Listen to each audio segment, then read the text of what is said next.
মা, তোমার বয়স কত? কলকাতার একটি কালী মন্দিরে গিয়ে এই প্রশ্নটা করে দেখুন একবার।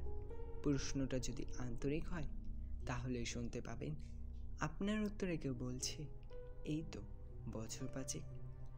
উত্তরটা কানে আসতে আশেপাশে তাকিয়ে খুঁজবেন উত্তরদাতাকে, কি তাই তো? কিন্তু দেখতে পাবেন না কাউকে, কারণ সেখানে কোনো মানুষই নেই। অবাক হয়ে ভাবতে বসবেন, মানুষ নেই যখন, তখন উত্তরটা এলো কোথা থেকে? আরে মানুষ নেই তো কী হয়েছে, মানুষে মা আছেন যে, তাকে শুধু মূর্তি মনে করলে চলবে? খুব ভুল করবেন তাহলে। খাস কলকাতার বুকে আজ এমনই এক মন্দিরের কথা বলবো যেখানে মা হেঁটে চলে বেড়ান, কথা বলেন, আবদারও করেন।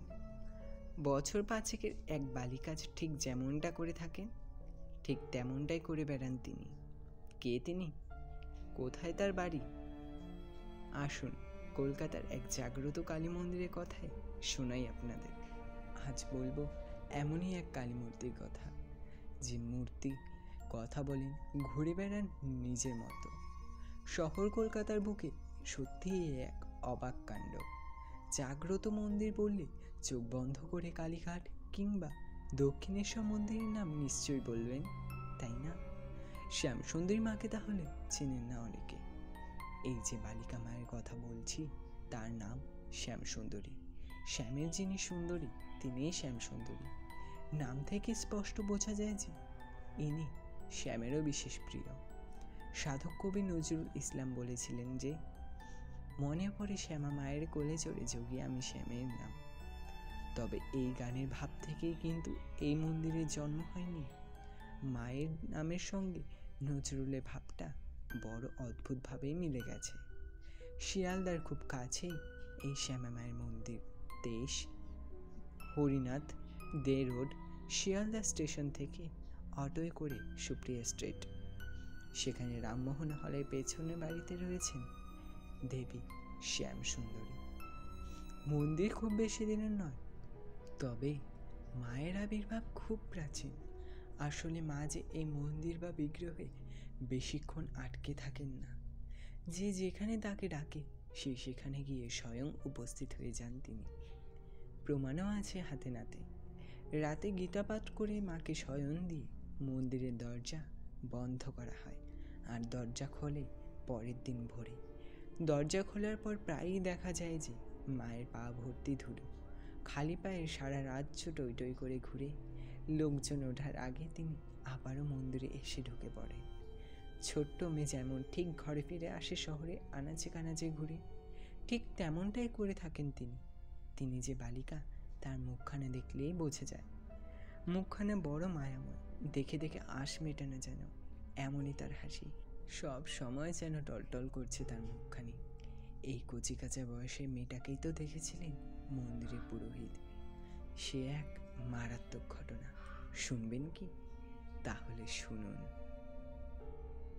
অনেক দিন আগেকার কথা।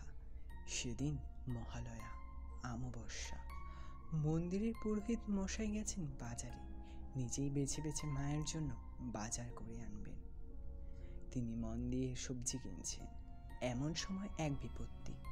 এক বছর 5-এর মেয়ে, গায়ে কালো রংটং মতো, চোখে আবার কী সব লাল রংটং লাগিয়ে পুরোহিতের পেছনে এসে দাঁড়িয়ে সমানে ঘ্যান ঘ্যান করেই যাচ্ছে। একটা টাকা দাও না বাবা, খুব খিদে পেয়েছে। পুরোহিত তো দিয়েছে এক ধমক, খেটে খেতে পারিস না, যা নিজে রোজগার করে গিয়ে খা। বকা টকা খেয়ে মেয়েটা তো চলেই গেল। পুরোহিত শেষমেশে বাজার করে ফিরলেন মন্দিরে। দুপুরে ভোগও হয়ে গেল, সময় গড়িয়ে বিকেল। এই মন্দিরের নিয়ম হলো প্রত্যেক অমাবস্যায় বিদ্যুতের আলো নিভিয়ে প্রদীপের আলোয় মায়ের পুজো করা হয়। সেদিনও তাই হয়েছে। আরতি করার সময় প্রদীপটা যে বিগ্রহের সামনে তুলে ধরা হয়েছে, অমনি পুরোহিত মশায়ের এক অস্বস্তি বোধ শুরু হলো। এ কি, মা কোথায় গেলে? জায়গাটা কেমন ফাঁকা ফাঁকা লাগছে। শিব ঠাকুরও কেমন যেন মৃতের মতো পড়ে আছেন। মনে মনে চমকে উঠলেন। আরতি বন্ধ করলেন না তিনি। তার মনে হলো অন্ধকার বলে হয়তো তিনি ভালো করে দেখতে পাচ্ছেন না। মা হয়তো মায়ের জায়গাতে ঠিকই দাঁড়িয়ে আছেন। আরতি চলতে লাগলো। তার মাঝখানে গর্ভগৃহের পাশ থেকে খুব ঝাপসা ঝমঝম শব্দ আসতে লাগলো। নুপুর টুপুর পরে কেউ যেন হেঁটে আসছে, এমনই সেই শব্দ। আর তারপরে শিব ঠাকুরের বুকের উপর ধপ করে একটা শব্দ। প্রদীপের আলোয় পুরোহিত দেখলেন শিবের বুকের উপর মা কালী দাঁড়িয়ে আছেন। তার মানে মন্দিরের পাশ দিয়ে তিনিই যাচ্ছিলেন। তার মনে এতক্ষণ তিনি সত্যি ছিলেন না, পুরোহিত তাহলে ঠিকই দেখেছিলেন। তার থাকতে পারছি না তিনি। আরতি করতে করতে অজ্ঞান হয়ে গেলেন। আর সেই অজ্ঞান অবস্থাতে দেখতে পেলেন মা তাকে বলছে যে তার কাছে ধনী নির্ধন উঁচু নিচের কোনো ভেদ নেই, সবাই তার চোখে সমান। শুধু তাই নয়, পুরোহিতের কাছ থেকে চাল আর কাঠালি কলা খেতে চেয়েছিলেন তিনি। সেদিনই প্রথম প্রকাশ করেন মা কি খাবেন। সেদিন মহালয়া, তাই মহালয়া অমাবস্যাকে শ্যামসুন্দরী কালীর আবির্ভাবের তিথি হিসেবে ধরা হয়। এরপর থেকে মাকে চাল কলা দিয়ে পুজো দেওয়ার রীতি শুরু হয়। সেদিন থেকেই তার কাছে মানুষ আসুক বা না আসুক, তাদের কাছে নিচে থেকেই পৌঁছে যান। রাতের অন্ধকারে মন্দির প্রাঙ্গণে নুপুর পড়া পায়ের আওয়াজ অনেকের কানে গেছে।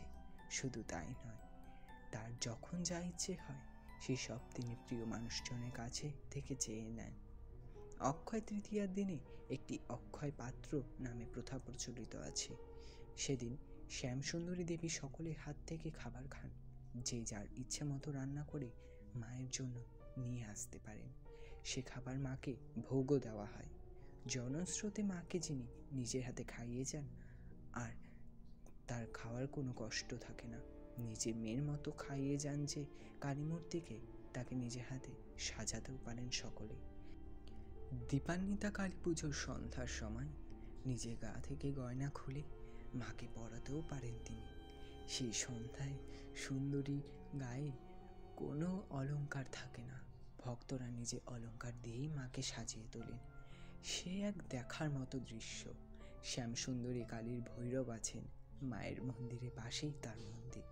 সেই ভৈরবের নাম জগন্নাথ। তাছাড়া তার পাশেই আছে আসল জগন্নাথ, মানে জগন্নাথ বলরাম সুভদ্রা আর কি। এখানে রথযাত্রাও হয়। শ্যামের প্রিয় সুন্দরী যিনি, তার ঘরে শ্যাম আসবেন না তাই কখনো হয়? তাই শ্যাম দর্শন ও শ্যামা দর্শন এই মন্দিরে এলে দুটি একেবারেই হতে পারে। দেবী শ্যামসুন্দরী কালী কোনো বিশেষ গোষ্ঠীর নয়, সব দিক দিয়ে স্বতন্ত্র, বেনজির।